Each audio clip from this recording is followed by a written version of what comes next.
Estimados pacientes, usuarios, amigos de la homeopatía, queridos compañeros, hoy iniciamos la tercera mesa de diálogos homeopáticos de Extremadura con el ánimo de las anteriores ante los resultados brillantes que han obtenido y una ocasión más para poder aprender con la evidencia que todos vamos a verter aquí.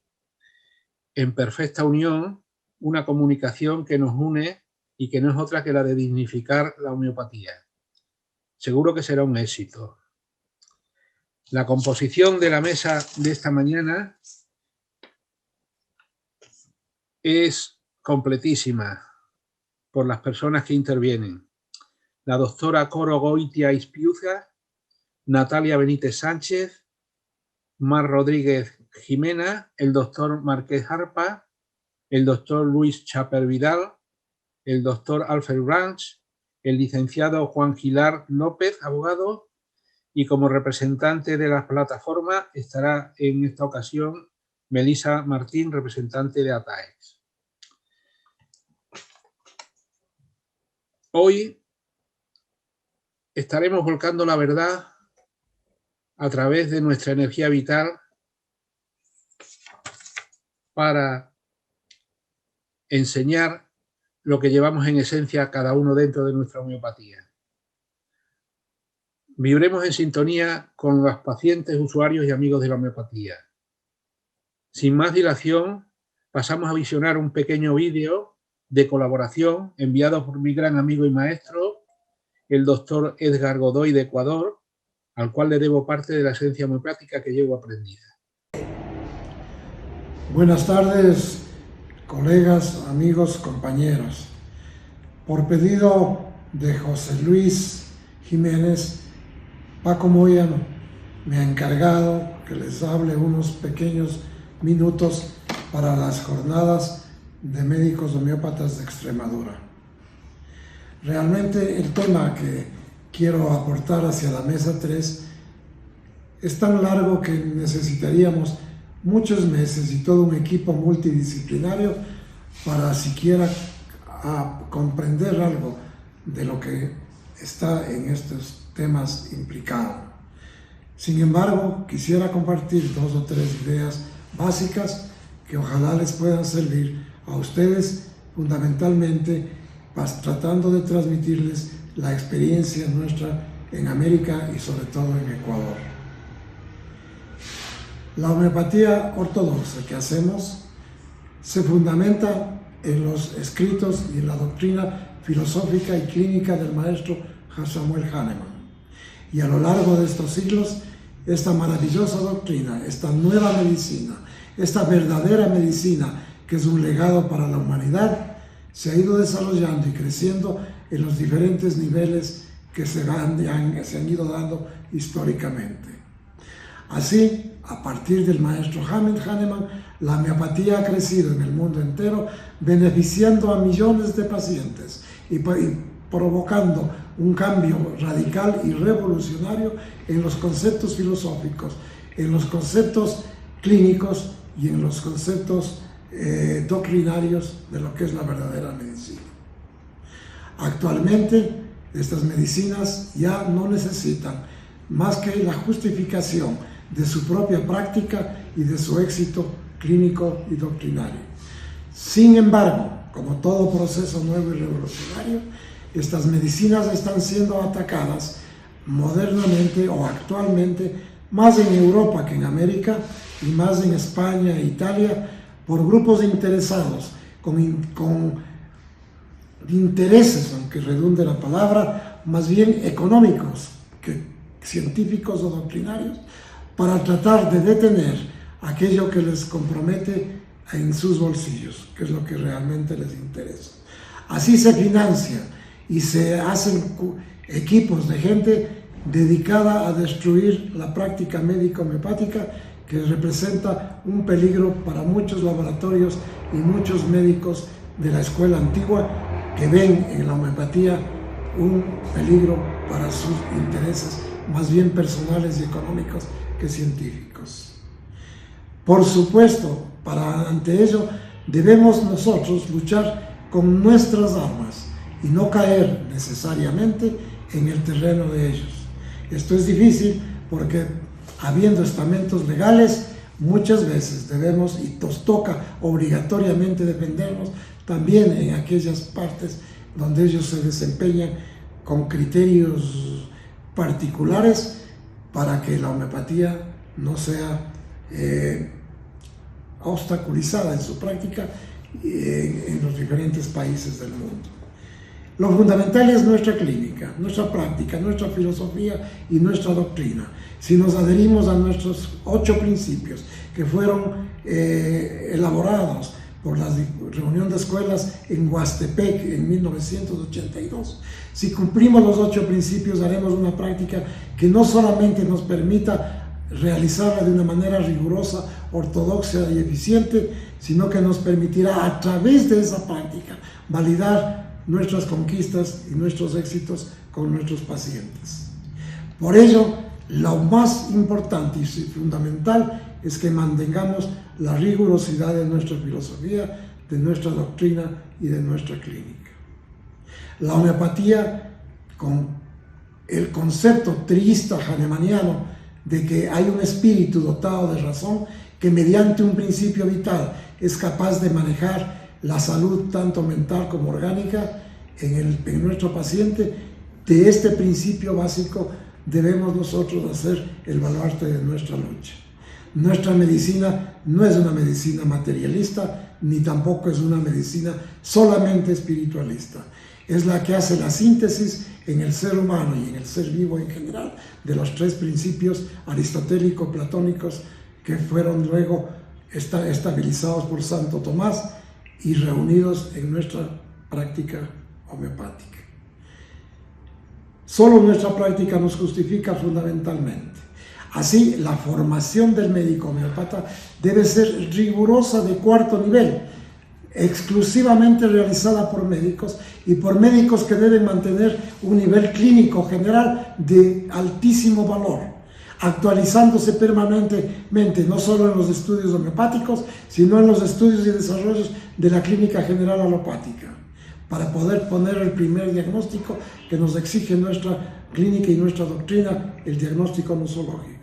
Y luego de eso, además de eso, no a cambio de eso, los otros diagnósticos que hacemos los médicos homeópatas en nuestra ya práctica homeopática. Se fundamenta, por supuesto, rigurosamente en principios perennes, pero estos principios perennes no solamente están avalizados por el método científico tradicional, donde una hipótesis se somete a experimentaciones para hacer una teoría, una doctrina que vuelve a someterse a la realidad y se prueba mediante ella.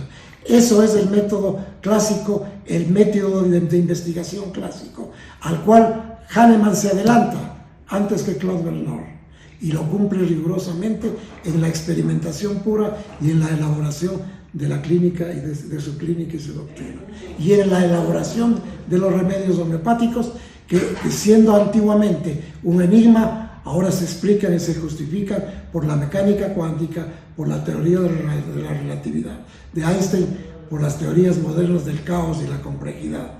Todo el pensamiento científico, antropológico y filosófico moderno lo que viene es a justificar la práctica homeopática, y no es que nosotros necesitemos de esos conceptos para seguir haciendo nuestra clínica, sino que hay una concatenación que explica cómo funciona nuestra clínica y nuestros medicamentos. Eso ya es bastante para que nos permita seguir ejerciendo nuestra clínica homeopática. Y si necesitan más pruebas, hay infinidades de estudios en el mundo entero al respecto, que no hay tiempo de toparlos siquiera ni enumerarlos en estos pocos minutos. Todo esto ha redundado en que en todo el mundo, en Europa por supuesto, con nuestros maestros clásicos y contemporáneos, y en América, en países como México, que tiene centenariamente su práctica, en países como Argentina, como Brasil, Colombia y por supuesto Ecuador, hemos logrado alcanzar niveles no solo de una práctica exquisita, sino el reconocimiento oficial de nuestros procesos homeopáticos. Es conocido México, Brasil, Argentina y ahora Colombia, donde ya también se están dando clases a nivel universitario de homeopatía, pero sí quisiera compartirles un poco la experiencia de mi patria, el Ecuador. Tenemos una escuela médico-homeopática muy antigua, que se fundó en 1980 o 79, y desde ahí hemos ido creciendo de tal manera que hemos tenido varias promociones de formación de médicos que hasta hace 10 años eran reconocidos y fuimos reconocidos, y nuestros títulos están avalados por las universidades. Últimamente, hace 10 años, hubo un cambio en esta ley universitaria y las nuevas generaciones han tenido que buscar ayuda para avalar sus títulos, fundamentalmente en México y en Argentina. Sin embargo, la práctica homeopática en Ecuador, y les digo esta experiencia sin ninguna vanidad, sino con la mayor humildad que es necesaria para caminar en cualquier proceso científico o médico o humano. Nosotros logramos hace más de 30 años incluir a la homeopatía en la Constitución de la República del Ecuador, siendo la Carta Magna, la Constitución, el órgano legal más alto. Desde esa época nadie ha podido topar nuestra legalidad y nuestra práctica. Por eso hemos logrado el reconocimiento del Ministerio de Salud Pública, que es la Secretaría de Salud, de los colegios médicos, de la Federación Médica y de las universidades.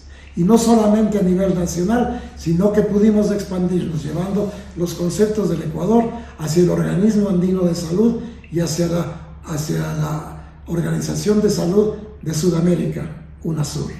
De tal manera que nuestros preceptos están escritos en piedra en los reglamentos y firmados por los ministros no solamente de Ecuador, sino del Pacto Andino y de las repúblicas sudamericanas, lo cual fue hecho en Brasil hace 10 años.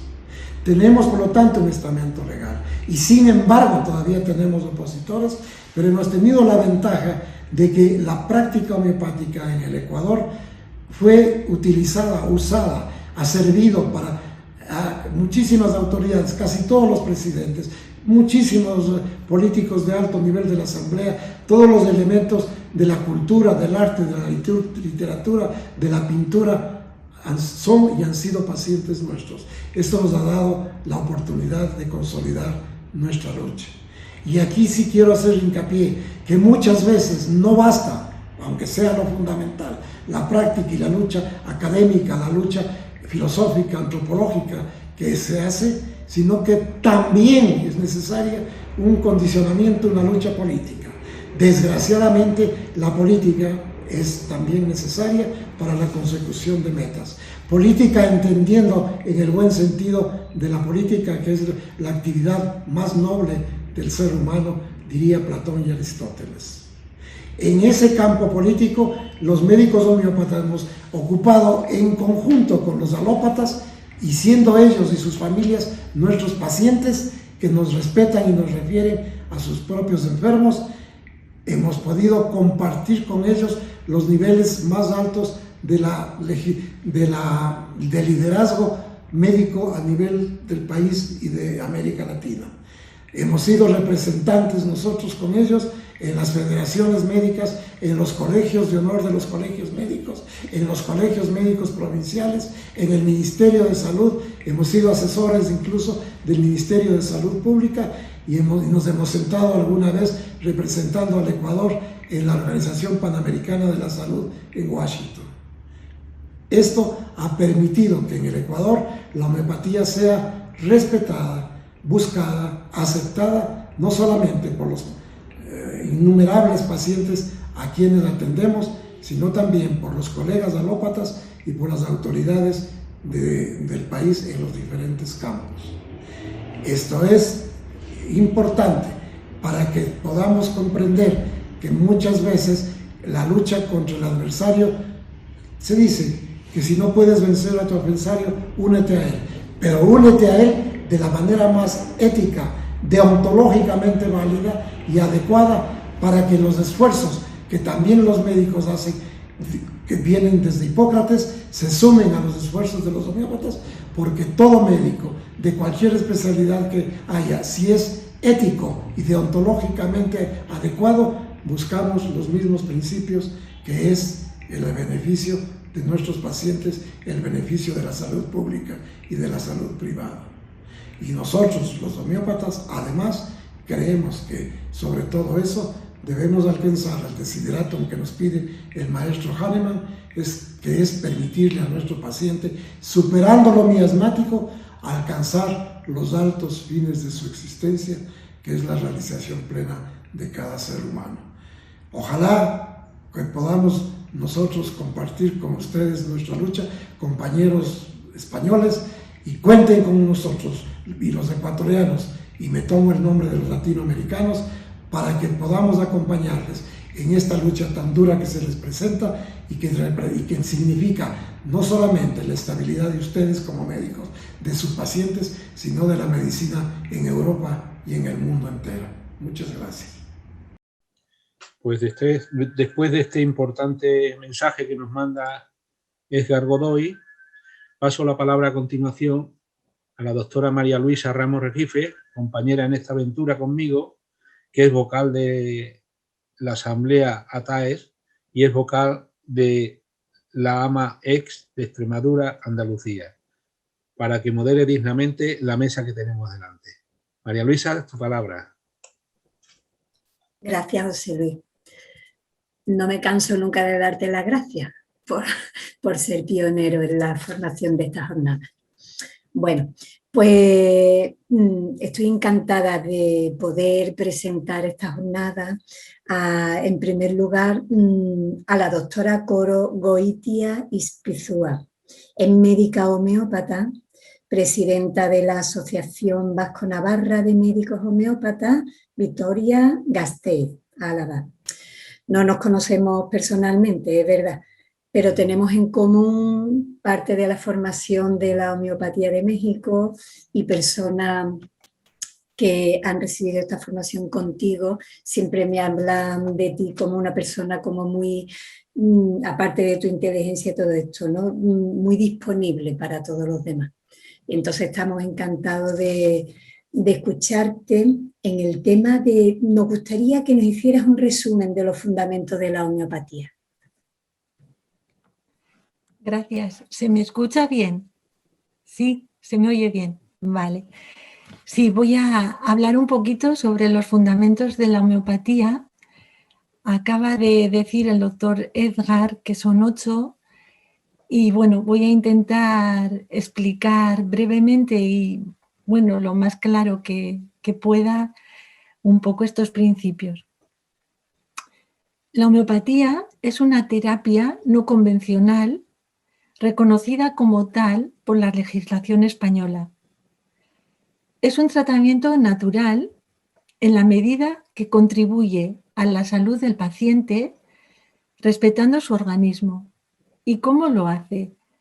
Potencia la capacidad del cuerpo para recuperar su equilibrio e impulsa sus recursos de autorregulación. Permite abordar al paciente con una visión holística, teniendo en cuenta aspectos físicos, ambientales y emocionales. Utiliza medicamentos homeopáticos, ofreciendo las garantías de calidad propios de un medicamento. Son los medicamentos más seguros de la farmacia. No se han descrito efectos secundarios relevantes y no interfieren con otros medicamentos. Un médico especialista en homeopatía adapta la elección del tratamiento a cada paciente, según sus síntomas específicos y el resto de los problemas de salud que presenta. Por eso, la homeopatía es un tratamiento personalizado. Para elegir este tratamiento personalizado, los homeópatas tenemos un método. Este método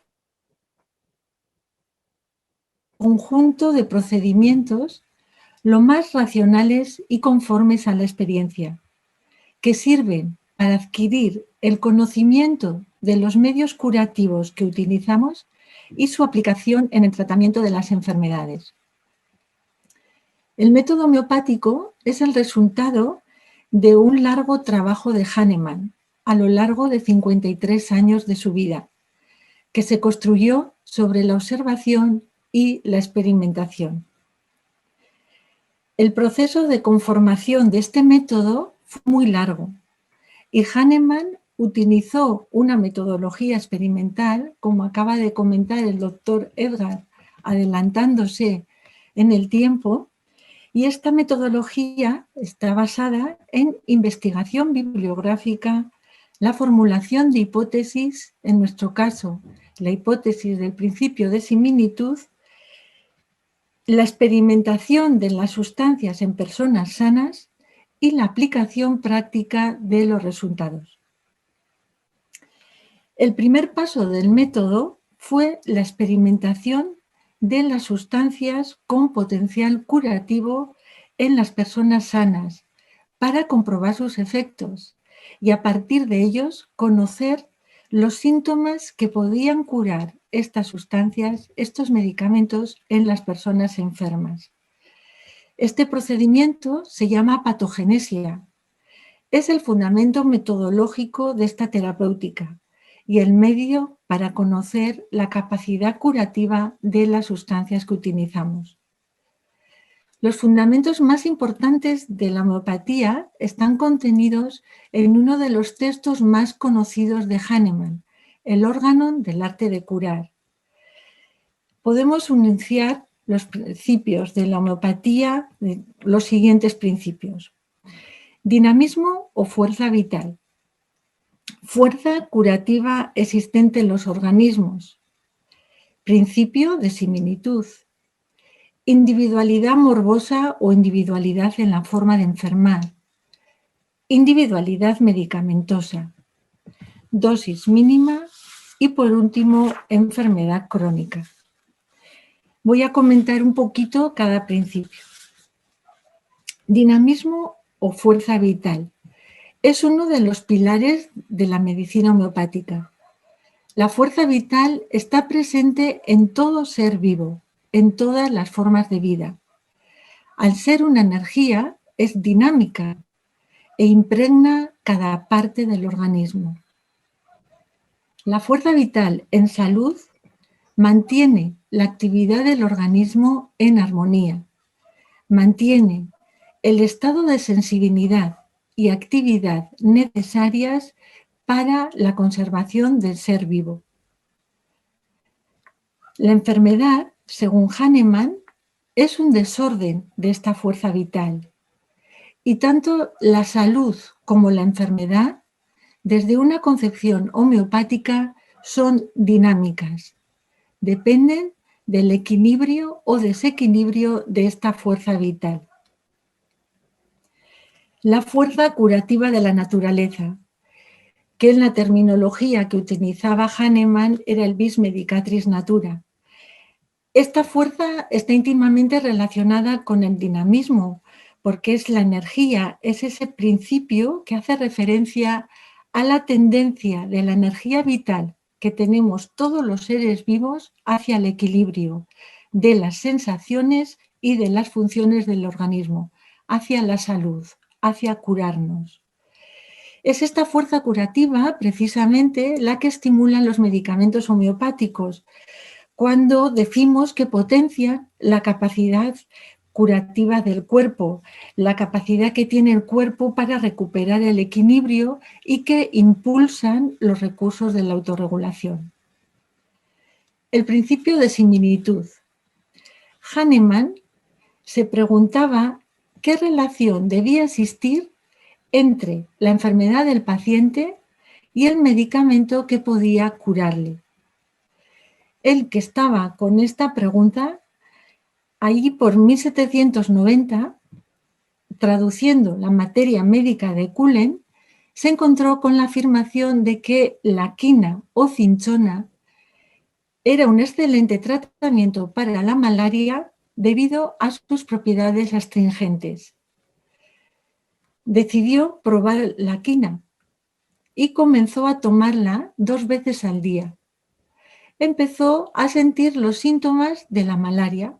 Empezó a tener fiebre con las características de la periodicidad, con los escalofríos, el cuadro clínico de la malaria, precisamente los síntomas semejantes a los que curaba.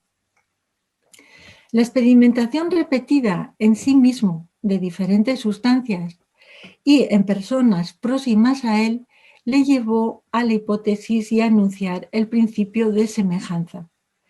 Las sustancias que provocan un cuadro de síntomas en las personas que las experimentan tenían capacidad de curar cuadros de enfermedad con síntomas semejantes. Es decir, el conjunto de signos y síntomas que una sustancia produce en una persona sana cuando la toma, cuando la experimenta, ese conjunto de síntomas y signos son los que el medicamento puede curar cuando una persona enferma los padece de forma natural. Individualidad morbosa de enfermar y individualidad medicamentosa. Estos dos principios están íntimamente unidos. Cada sustancia, cada medicamento, produce sus efectos específicos, un cuadro de signos y síntomas diferentes al producido por otro medicamento, por otra sustancia, un cuadro que lo peculiariza, que lo individualiza, que lo hace diferente del resto de medicamentos y sustancias. Y cada paciente tiene una forma, una manera de enfermar que lo diferencia de otras formas de padecer y de sufrir que tienen otras personas. El médico homeópata lo que hace es aplicar el principio de similitud entre estas dos individualidades, la individualidad de enfermar y la individualidad medicamentosa, eligiendo el medicamento dentro de lo que conocemos, aquel medicamento que tenga la capacidad de producir un cuadro de signos y síntomas lo más semejante posible al cuadro morboso, a la enfermedad que quiere curar en el paciente. Dosis mínima. Hahnemann observó cuando estaba experimentando y también cuando empezó a tratar utilizando el principio o siguiendo el principio de similitud, que cuando se tomaban las sustancias en dosis ponderables, es decir, en miligramos, en gramos, se producían reacciones.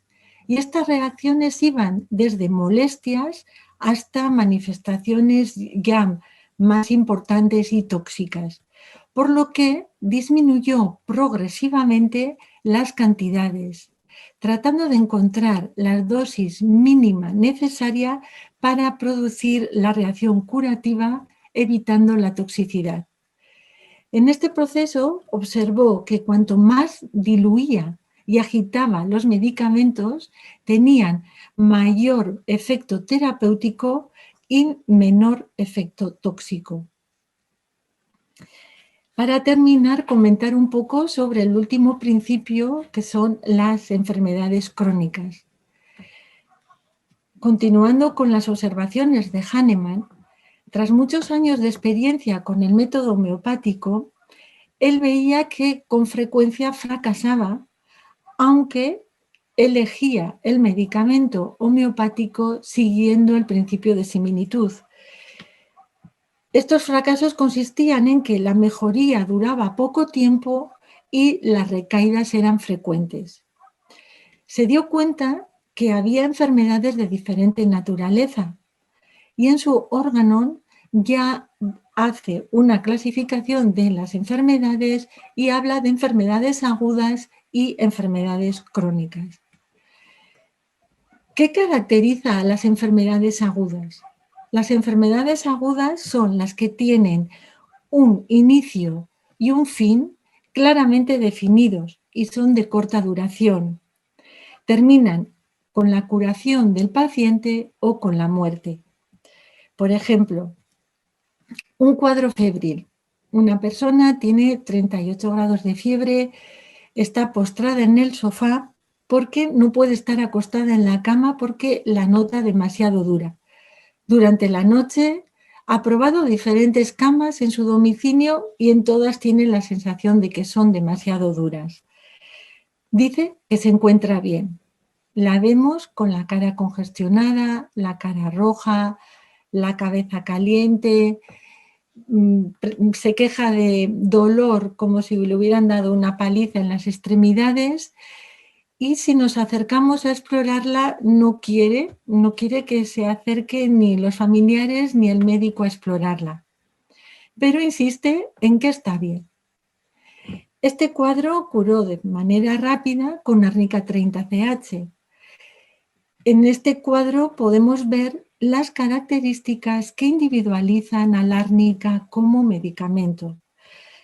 ¿Cuáles son estas características? La sensación de camadura, la aversión a ser tocada, dice estar bien cuando está enfermo y dolores de tipo magulladura.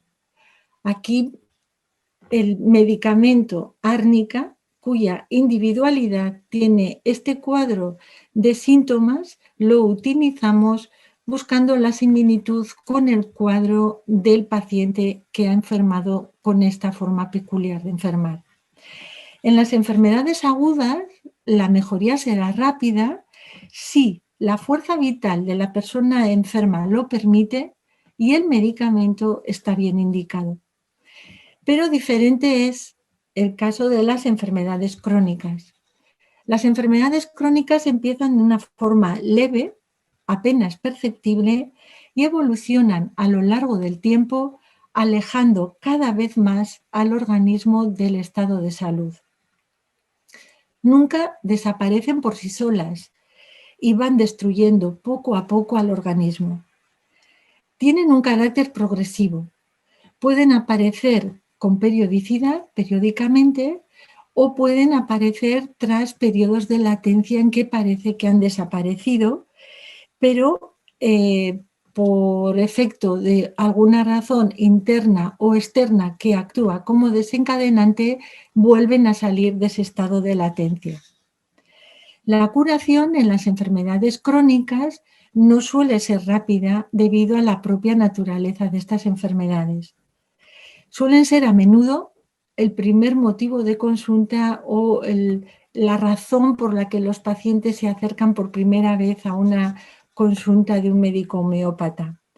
Y la rapidez de la respuesta para la mejoría, para la curación en estas enfermedades, hay que valorarla de forma muy diferente a la mejoría en una enfermedad aguda. Por ejemplo, un paciente con migrañas. El alivio del dolor de uno de esos cuadros de migrañas puede ser más o menos rápido, pero la desaparición de su tendencia a padecer estos cuadros migrañosos no será rápida si el paciente lleva tiempo, años, con este padecimiento, y más aún si este padecimiento es heredado y viene ya de sus abuelos, de sus padres, pues de sus ancestros. Es muy importante en nuestras historias clínicas los antecedentes familiares porque nos dan mucha información de esas tendencias crónicas a enfermar que tenemos heredadas de nuestros antecesores. Aquí termino hablando de los principios homeopáticos y para terminar, pues agradecer la realización de estas jornadas porque me parece fundamental el conocimiento de la homeopatía en todas las personas que se acercan a ella. Me parece que la curación, sobre todo cuando nos acercamos como pacientes a la medicina homeopática, si es de una tendencia crónica, es un largo camino. En este camino, el paciente es el principal protagonista porque se trata de su salud, se trata de su organismo y el médico es el acompañante en este camino de curación. Y cuanto más sepamos, pacientes y médicos, de las herramientas de esta medicina, más recursos tendremos para realizar juntos el camino. Muchas gracias. Muchas gracias a ti, Coro. Bueno, pues vamos a pasar a presentar a la segunda ponente de la mañana de hoy, que es la doctora Dolores Tremiño San Emetrio. Es doctora en Medicina y Cirugía, diploma de Estudios Universitarios en Homeopatía de la Universidad de Burdeos, Francia. Ha sido directora, docente y profesora del título de especialista universitario en homeopatía de la Universidad de Valladolid desde 1994 a 2008. Y ha sido presidenta de la Sociedad Española de Medicina Homeopática desde 1998 a 2015. Es un placer tenerte aquí, Dolores. Es un placer tener a una persona con el bagaje que tú tienes de la puesta en marcha de unos estudios universitarios que han sido tan importantes para nosotros, ¿verdad? Por eso nos gustaría que nos hablara de la experiencia de la organización del máster y de la Sociedad Española de Médicos Homeópatas. Adelante. Gracias a vosotros por la invitación y enhorabuena por este evento que habéis organizado y felicitaciones a la Asociación de Usuarios de la Homeopatía de Extremadura, porque creo que los cambios van a venir desde la sociedad, es decir, desde abajo, y el movimiento de usuarios de la homeopatía será muy importante, va a ser muy importante y es muy importante para la recuperación de la situación de la homeopatía. Bueno, pues ¿por qué deciros cuando organicé el curso de homeopatía? Pues la verdad fue un conjunto de circunstancias que se dieron y tuve la suerte de poder iniciar esa formación. Yo llevaba ya involucrada en la formación de homeopatía desde hacía bastantes años, porque bueno, pues como estudié mis estudios de homeopatía los hice en la Universidad de Burdeos, en el año 83 empecé. Y bueno, cuando acabé rápidamente me incorporé en la formación de la homeopatía en España, que en esos momentos había muy poco, y tuve pues el placer de compartir con muchos profesores que venían de Francia pues la formación, al principio traduciéndolos, luego ya participando en la formación por toda España. Entonces ya tenía pues una experiencia en formación. Y resultó que en la Facultad de Medicina de Valladolid, yo soy de Valladolid, se dio la circunstancia pues que conocía al decano, conocía al director de formación de posgrado, y por una circunstancia de salud desgraciada que sucedió en la familia, pero que salió bien, y lo conocían estas personas, bueno, pues me dieron la oportunidad me dijeron, ¿cómo te podemos ayudar? Y dije yo, bueno, pues ayudarme a difundir la homeopatía. Creo que la homeopatía es muy importante y la forma en que me podéis apoyar es ayudándome a dar a conocer la homeopatía. Y de esa forma, obviamente, es como empezamos a poner en marcha el curso. Tuve que demostrar que la importancia de la homeopatía, la existencia de la homeopatía, de la formación de homeopatía en otros países. Hice un dossier muy grande con toda la formación que había en Inglaterra, en Francia, muchas universidades que formaban en homeopatía. Es decir, que bueno, no se aceptó inmediatamente, fue tras un trabajo de presentación, de documentación y de la implantación de la homeopatía en otros países, la implantación que ya había en España, la demanda social que había y que era necesario pues, hacer una formación reglada para que los médicos y farmacéuticos y veterinarios profesionales pudieran formarse con un aval universitario. El decano lo entendió inmediatamente, dijo además que la universidad estaba para abrirse al conocimiento universal de otras cosas, que las especialidades estándares ya estaban regladas a través de la vía MIR y que la universidad, pues uno de sus papeles era abrirse al conocimiento y a la experiencia para facilitar la formación para otros profesionales. Desde ese espíritu de apertura, pues iniciamos el curso. Fue un auténtico placer. Iniciamos en 1994. Se creó como título de especialista. Había la posibilidad de hacerlo como título de especialista universitario o como máster de homeopatía, pero decidí hacerle el título de especialista porque el máster implicaba 500 horas de formación, el 80% de los profesores tenían que ser doctores, con lo cual eso complicaba mucho la realización del curso, y el de especialista era más flexible, decidimos uno con 280 horas de formación y desarrollándose en 2 años. Yo tengo la suerte que también tengo el doctorado, es decir, nada más terminar mi carrera de medicina hice mi doctorado, me doctoré en Oviedo, en la Universidad, en la Facultad de Medicina de Oviedo. Entonces eso me sirvió mucho también para que cuando se presentó el proyecto en la universidad, en la Facultad de Medicina, el cuadro de profesores aceptara el curso, y a nivel del rector de la universidad también, bueno, pues eso creo que también tuvo un apoyo más, un bagaje más para poder decir que el curso, bueno, era un curso sólido y que podía salir adelante. Entonces empezamos el curso y el primer año fue, pues tuvimos muchísimos alumnos, hubo 128 alumnos de toda España, médicos, farmacéuticos, algún veterinario. Y es verdad que ese primer año fue maravilloso porque venían muchos médicos y farmacéuticos, pero sobre todo médicos que nunca habían oído hablar de la homeopatía, pero que bueno, a través de uno o de otro, pues llegaron al título de Valladolid, a la formación de Valladolid, pero luego había muchos médicos también ya formados en homeopatía, que yo ya conocía como médicos muy, muy buenos y muy instalados, que querían formalizar también querían hacer una formación para tener un título universitario porque fue importante, ¿no? Entonces fue un curso muy interesante por esa convergencia de médicos ya con mucha formación y otros médicos que venían como nuevos, entonces fue una experiencia maravillosa y ver cómo esos médicos nuevos, pues al principio de escuchar la homeopatía, se quedan así como anonadados y poco a poco van entrando, se van fascinando, van entusiasmándose y como mes tras mes, porque hacíamos los cursos una vez, un fin de semana al mes, pues ahí permanecían con entusiasmo y con una constancia y una alegría enorme.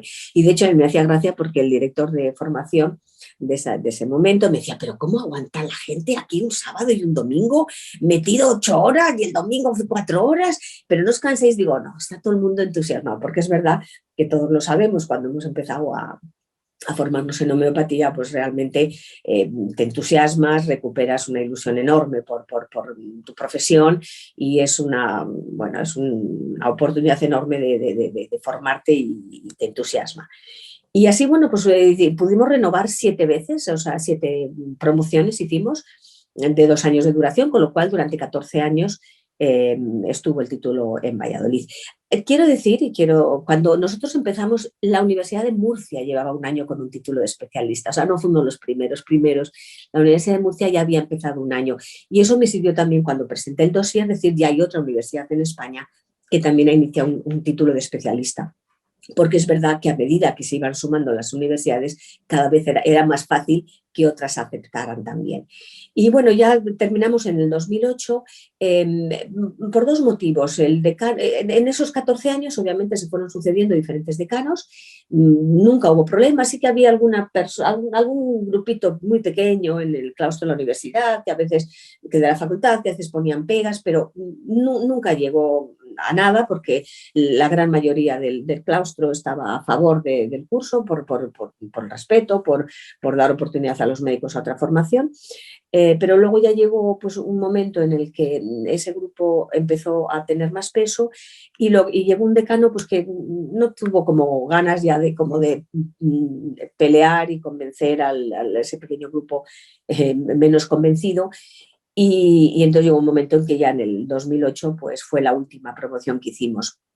También tengo que decir que a lo largo de los años el número de alumnos fue disminuyendo y ese es un hecho que sucedió no solamente aquí, sino sucedió en todo, al menos en Europa y yo creo que en todo el mundo, porque yo tengo otros compañeros que han formado parte de la formación en homeopatía en Francia, en Argentina, en otros lugares, y todos comentaban lo mismo, que iba habiendo una disminución de la demanda de formación. Y de hecho, el primer año empezamos con 129 alumnos, el segundo año con 98, luego con 80 y pico, y el último año fueron 50 alumnos o 48, es decir, que ya iba disminuyendo, lo cual podía llegar un momento en que fuera difícil el continuar la formación porque los cursos son autofinanciables. Y entonces ya en 2008, como llegó el decano nuevo que ya no quería continuar y de todas formas ya había un decrecimiento progresivo de la demanda, pues en ese momento paramos. Pero bueno, fueron 14 años de formación que hemos formado entre 550 y 600 médicos, farmacéuticos y algunos veterinarios, por lo menos 10 o 12 veterinarios. Pues así fue una experiencia pues, muy maravillosa y muchos médicos se han podido formar y muchos farmacéuticos y poder compartir con tantos compañeros la experiencia clínica, la experiencia vital de aprender la homeopatía, de utilizarlo en nuestros pacientes, de compartir nuestras experiencias, nuestros éxitos, nuestras dudas en la prescripción, pues la verdad que fue apasionante y me considero pues, muy afortunada y yo me parecía mentira entrar en la facultad y decir, bueno, qué maravilla en la facultad donde yo me he formado poder hablar de homeopatía. ¿Y cómo se creó la Sociedad Española de Medicina Homeopática? Pues fue un poco la consecuencia o el resultado de esta formación universitaria en Valladolid. Porque claro, cuando terminó los 2 primeros años, la primera promoción de 2 años, la gente ya acababa y decía, ¿y ahora que acabamos? ¿Qué hacemos? Porque claro, mientras hemos estado estos 2 años, hemos venido cada fin de semana, cada mes, nos hemos juntado, porque es verdad que la formación la adquirimos no solamente en el aula, la adquirimos mucho también en el contacto de los profesionales, que nos contamos nuestras experiencias, que nos contamos nuestras dificultades. Entonces la gente decía, ahora nos vamos cada uno a nuestra casa y ¿qué hacemos? Hay que pensar que estamos en 1996, todavía no teníamos prácticamente internet, no teníamos las facilidades que tenemos ahora de comunicación. Ya, bueno, sí había internet, pero bueno, no teníamos como tenemos ahora.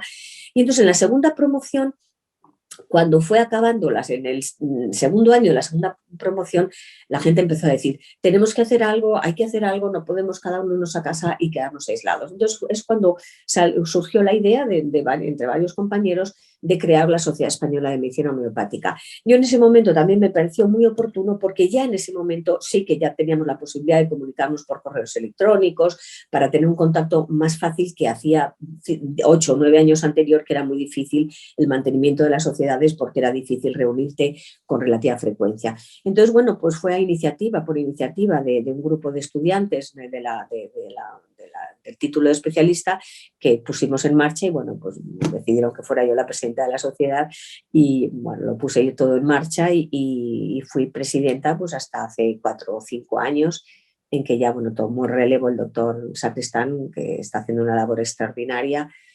Y ahí sí, en la sociedad que el objetivo era mantener la unión entre los profesionales que nos hemos formado en homeopatía, médicos, farmacéuticos y veterinarios, pues para tener esa cohesión y esa unión y no perder el vínculo para la formación que es tan importante. Es decir, es mantenernos en la formación continuada, que es tan importante. Y eso es un poquito lo que os puedo contar de todo esto. Luego, un poquito más adelante, y Antonio Márquez está ahí presente, con lo cual lo sabe, hubo otro paso muy importante, ahora 8 o 9 años, que fue la agrupación de las diferentes sociedades de médicas de homeopatía que había en España, con lo que se constituyó la Asamblea Nacional de Homeopatía con el objetivo de unificar las diferentes sociedades. Y ya en esa época, que ya estoy hablando de hace por lo menos 10 o 15 años, ya empezamos a hablar de la importancia de la creación de las sociedades de pacientes, de usuarios, porque pensábamos que la unión de los pacientes y la presencia de los pacientes era muy importante para promocionar y difundir la homeopatía. ¿Y qué deciros de los tiempos que estamos viviendo ahora? Pues cuando oímos, pues como nos ha contado la compañera del problema que ha tenido pues, esta veterinaria, de la dificultad que está pasando ahora la homeopatía, pues realmente es como de ciencia ficción, porque yo os puedo decir que cuando yo inicié el curso de homeopatía en Valladolid, el título de especialista, no hubo ningún problema, había un respeto absoluto. Es más, el que discrepaba, como había uno que discrepaba en la Junta de Gobierno de la facultad, pues discrepaba, daba su opinión, los demás daban la otra y ahí por mayoría se decidían las cosas. Es decir, había un grado de libertad y de respeto que yo creo que ahora pues lo hemos perdido en el ámbito sanitario, lo hemos perdido en otros ámbitos. Entonces yo resumiría que lo importante ahora es recuperar la libertad. Yo creo que lo que es fundamental es el respeto a la libertad individual, la libertad como profesional que somos a elegir la terapia que nosotros queramos, las terapias que queramos y la formación que queramos y el deber y el derecho que tenemos que las universidades nos proporcionen esa formación como médicos y luego la libertad como paciente para elegir también la forma en que yo quiero tratarme y el médico que yo quiero elegir. Entonces yo creo que eso es lo importante, el anclarnos mucho en el exigir que se respeten nuestras libertades como médicos, nuestras libertades como pacientes, como usuarios de la homeopatía o de otras técnicas terapéuticas. Y bueno, esperemos que en algún momento, como todas las cosas son cíclicas, pues bueno, que se vayan recuperando de nuevo esas libertades que poco a poco estamos perdiendo y que tenemos que reivindicar y defender con ahínco y con ilusión. Os agradezco mucho esta oportunidad de poder hablar de cómo se desarrolló la formación en Valladolid y la evolución del tema. Y bueno, os quería comentar también que luego, como hace 8 años o 9, no me acuerdo exactamente cuándo fue, o 6 años o 7, tuve la oportunidad también de iniciar otra formación universitaria en la Universidad Francisco de Vitoria. De hecho, estaba todo organizado, todo preparado, todo aprobado, los programas hechos, la publicidad hecha, para iniciar una formación, porque es una universidad abierta, también una universidad que también consideró que era importante. Si hay una formación, si hay médicos que utilizan la homeopatía, si hay farmacéuticos, veterinarios que utilizan la homeopatía, pues la universidad tiene que estar ahí para dar la formación y para garantizar. Y se inició, se puso en marcha todo, pero ahí desgraciadamente no salió adelante por falta de alumnos. Hubo 20 o 22 inscritos y económicamente era inviable el proyecto. Pero bueno, que hubo esa otra iniciativa de una universidad privada para poner en marcha otra formación. Quiere decir que, bueno, que ahí está la semilla, ¿no? Las posibilidades de desarrollar la homeopatía a nivel universitario. Ahora está difícil por la situación que estamos viviendo, pero habrá que recuperarlo. Yo creo que se va a recuperar porque hay una demanda social, una demanda por parte de los médicos, farmacéuticos y veterinarios, una demanda por parte de la población. Con lo cual, antes o después, las universidades tendrán que volver a abrirse a dar esta formación, porque realmente el marco ideal para la formación de cualquier materia pues es la universidad. Muchas gracias por todo. Espero no haberme excedido mucho en el tiempo, porque iba a poner el contador de minutos y se me ha olvidado por completo con eso de empezar rápidamente a hablar, así que espero haber estado en los tiempos. Muchas gracias a todos y enhorabuena de nuevo a la Asociación de Usuarios de la Homeopatía de Extremadura. Muchísimas gracias a ti, Lola. Bueno, pues y sobre todo por la pasión con la que nos has transmitido toda tu experiencia, me ha gustado mucho.